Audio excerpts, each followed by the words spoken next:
क्या आप जानते हैं कि इस एक ड्राइंग कंपोजिशन को बनाने में कितनी चीज़ों को ध्यान में रखना पड़ता है? तो वो ये जो सारी चीज़ें हैं ना, ये सब चीज़ों को आप एक्यूमुलेट करते हो तब जाके एक कुछ आपके पास ऐसा आपको बनने में समझ में आता है। तो आज इसी के बारे में बात करने वाले हैं, क्योंकि ये जो मैं कर रहा था ना, ये फिगर एनाटॉमी की स्टडी के लिए जो जो चीज़ें ज़रूरत पड़ती हैं ना, जिन जिन चीज़ों की, जैसे कि लेट्स से हो गया, कैसे आपको कहाँ से आप शॉर्टनिंग कर रहे हो, फोर शॉर्टनिंग है या बैक शॉर्टनिंग है या फिर आइडिएशन है, तो कैसे ये शुरुआत होती है इस पूरी जर्नी को, फोर्सेस हैं, पोस्चर्स हैं, स्ट्रक्चर बिल्डिंग है, ये सब चीज़ें इसमें ज़रूरत पड़ती है। ठीक है, कैसे? तो आज शुरुआत से और बेसिक चीज़ों को पहले समझने की कोशिश करते हैं। इसको बनाने के लिए सबसे पहले क्या सोचना चाहिए, क्या समझना चाहिए, या फिर कोई अगर आप रेफरेंस भी ले रहे हो, that is not a big thing, हो सकता है आपको ऐसे रेफरेंसेस भी मिल जाए इंटरनेट पे। So how you can actually achieve, आप उस पर कैसे इस चीज़ को ड्रॉ करोगे। वीडियो में आगे बढ़ने से पहले एक बात आपको बताता हूँ कि अगर आप मेरी यूडेमी क्लास को ज्वाइन करना चाहते हैं फ्री में, तो नेक्स्ट 5 डेज़ आपके लिए हैं। फ्री में जाके ज्वाइन कीजिए, नीचे डिस्क्रिप्शन बॉक्स में उसका लिंक है। अब वापस आते हैं क्लास में। But you need to understand when we are going to draw this, what we need to think of. ठीक है, तो यहाँ पे देखो मैंने एक छोटा सा ब्लॉग भी बनाया था। नाउ लेट्स से कि दिस इज़ माई पेपर। ठीक है, ये मेरा पेपर है। ठीक है, ये जो है पूरा का पूरा ये A4 साइज़ का पेपर है मेरे लिए।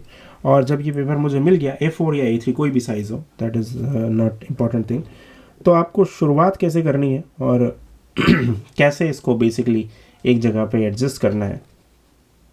आई होप कि ये वाली ड्राइंग आपको पसंद आई होगी फर्स्ट ऑफ ऑल। अब सेकेंडली समझने की कोशिश करते हैं कि क्या है फंडामेंटल। सबसे पहले आता है कॉम्पोजिशन। ठीक है, कॉम्पोजिशन क्यों पहले आता है? क्योंकि आपने देखा एक पार्टिकुलर पेपर आपके पास है, आपके दिमाग में या आपके पास एक रेफरेंस का फ़ोटो है, और आपको समझना है कि कहाँ पे आपको पेपर के किस साइड पे आपको उसको ड्रॉ करना है, क्योंकि आपका कंपोजिशन एक पूरे पेपर के अंदर सब कुछ आ जाना चाहिए। तो and how you compose it just like a composer, तो वो बहुत इंपॉर्टेंट है। तो अब इसमें जनरली एक रूल चलता है जिसको कहते हैं 1/3 प्रोपोर्शन। ठीक है, 1/3 प्रोपोर्शन क्या होता है? 1/3 प्रोपोर्शन अगर मैं बोलूं कि जो ये कॉर्नर्स है ना, लेट्स से यहाँ पे भी मैंने एक लाइन ड्रॉ करी और यहाँ पे भी एक लाइन ड्रॉ करी, तो ये जितने कॉर्नर्स हैं ये 1/3 प्रोपोर्शन के फॉर्म में होते हैं। 1/3 का मतलब देखो सिंपल फंडा है कि 1/3 हिस्सा। ठीक है, 1/3 अगर ये पूरा ड्राइंग है तो not in the centre, centre ये हो गया। ठीक है, सेंटर लाइन ये हो गई, वर्टिकल ये हो गया और हॉरिजॉन्टल ये हो गया। तो this is the centre line. ठीक है, अब ये 4 बराबर भागों में बढ़ गया है यहाँ पे इस तरह से।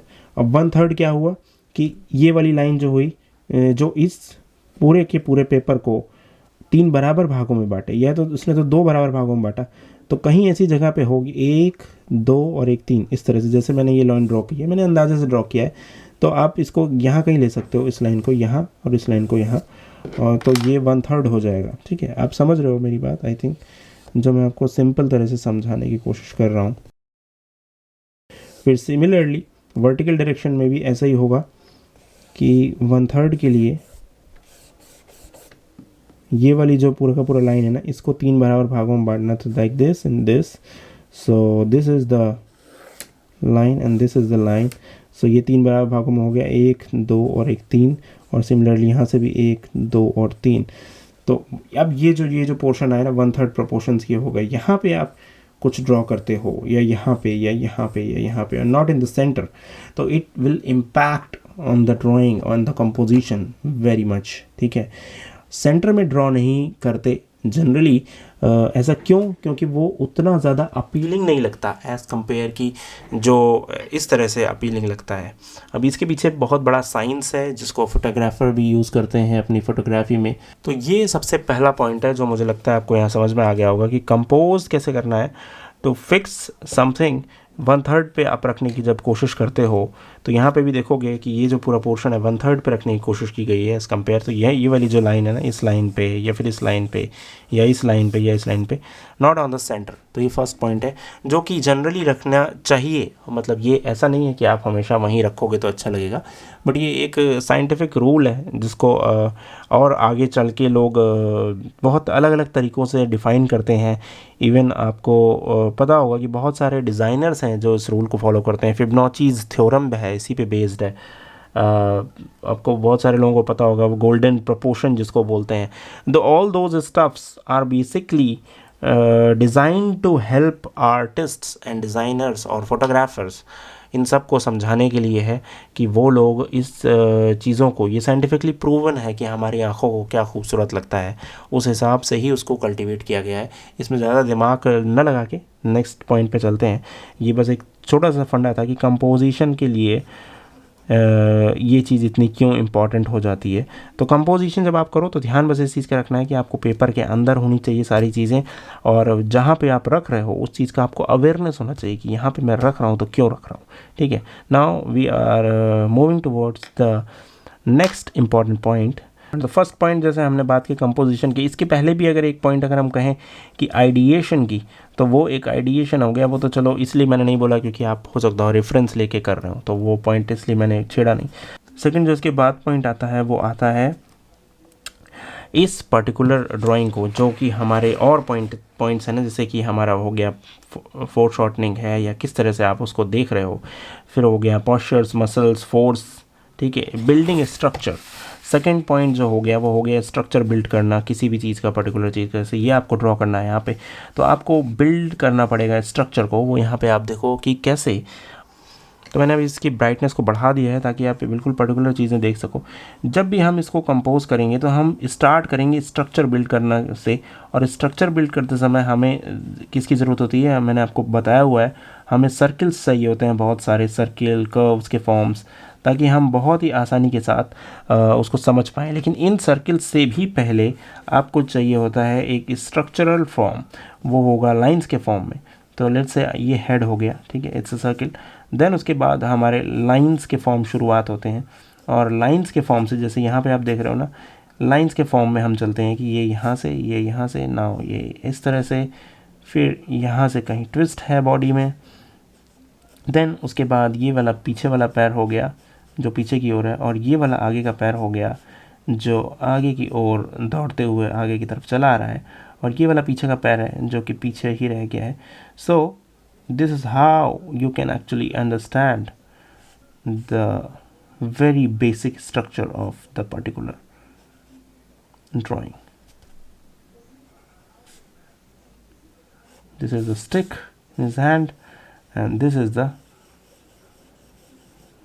टायर जिसको ये दौड़ाते हुए लेके चल रहा है आगे। इसके बाद ये बेसिक स्ट्रक्चर है, बहुत बेसिक स्ट्रक्चर है। इसके बाद ही आगे की चीज़ें शुरुआत होती है कि हम कैसे उसमें सर्किल्स को, कर्व्स को, जो हैं, जो लाइंस हैं, उसको हम जॉइंट करते हुए चलते हैं। इस तरह से हम इस स्ट्रक्चर को फॉर्म करते हैं। ये हो गया पीछे का पैर और ये हो गया आगे का पैर। So it's become very easy when you draw something like this. The possibilities जो हैं अभी गलत होने की या फिर किसी तरह से गड़बड़ होने की, वो कम हो जाती हैं बहुत ही ज़्यादा। So like this. तो इस तरह से हमने इसको ईजियर फॉर्म में क्रिएट कर दिया। अभी बहुत सारे आर्टिस्टों को जब एक सर्टेन टाइम के बाद ये ज़रूरत भी नहीं पड़ती इस तरह से करने की। We can directly draw the structure using the shapes, but ये लाइन समझना बेसिकली बहुत ज़्यादा ज़रूरी है। एक स्केलेटन फॉर्म समझना बहुत ज़्यादा ज़रूरी है। तो ये नेक्स्ट पॉइंट है जिसमें हम स्ट्रक्चर बिल्ड करते हैं, बिल्डिंग द स्ट्रक्चर। तो मुझे लगता है आज ये 2 पॉइंट आपके लिए बहुत ज़्यादा अहमियत रखते हैं। कोई भी आप फेस या शेप को देखते हो, जब शेप खासकर फिगर एनाटॉमी का, और उसको कैसे आप सबसे पहले आपको पेपर पे रखना है, ये बहुत इंपॉर्टेंट है। उसके बाद बहुत सारी चीज़ें होती हैं जैसे पॉस्चर, मसल्स हो गई, मसल्स कैसे आपको बिल्ड करनी है इस तरीके से, और कैसे उसमें फोर्स जनरेट करना है, ये वाला इंपॉर्टेंट पॉइंट है, बहुत ही इंपॉर्टेंट पॉइंट है। फिर ज़्यादा आगे चल के आता है कि फोर शॉर्टनिंग है, बैक शॉर्टनिंग है, तो कहाँ ज़्यादा लाइट्स होंगी, कहाँ शेड्स होंगी, इस तरीके से। जैसे यहाँ पीछे वाला पैर देख रहे हो पूरा डार्क है, आगे वाला पैर लाइट है उसके कंपैरेटिवली, तो आपको बहुत अच्छे से समझ में आता है कि वो पीछे है और ये वाली चीज़ आगे है यहाँ पे। और पीछे का जो बैकग्राउंड है वो हमें कैसे करना है, वो भी बहुत ही इंपॉर्टेंट रोल प्ले करता है।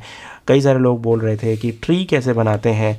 जब हम ट्री बनाते हैं इसमें यूजिंग ग्रेफाइट पेंसिल्स, तो हमें कौन सा तरीका अख्तियार करना चाहिए उसको रिप्रेजेंट करने के लिए, ताकि वो ट्री जो है लीव्स वगैरह उसके फॉर्म्स क्रिएट हों, जनरेट हों, और हैचिंग होगी या फिर स्ट्रेट लाइंस होंगी, क्या होगा वहाँ पे ऐसा, तो वो भी हम आगे चल के बात करेंगे। क्योंकि अभी ये दो ही पॉइंट मैंने बेसिकली पकड़े हैं। First is composition, another one is building structure. So ये जो चीज़ें आपको अगर समझ में आई हों तो मुझे बताना and give me a big thumbs up for that. अब लेट्स से एक छोटा सा एग्जांपल यहाँ पे एक और ले लेते हैं हम। जैसे कि ये एक इमेज है और ये जिस तरह से कंपोज्ड है उसको आप कैसे ड्रॉ कर सकते हो वो यहाँ पे देख लेते हैं। बहुत ही आसान तरीक़ों में अगर समझने की कोशिश करें इसको तो हम कैसे करेंगे इसको।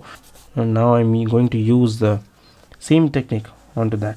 First I am drawing the head, क्योंकि वो ऊपर की ओर देख रहा है, तो I am just having an idea using the Loomis method.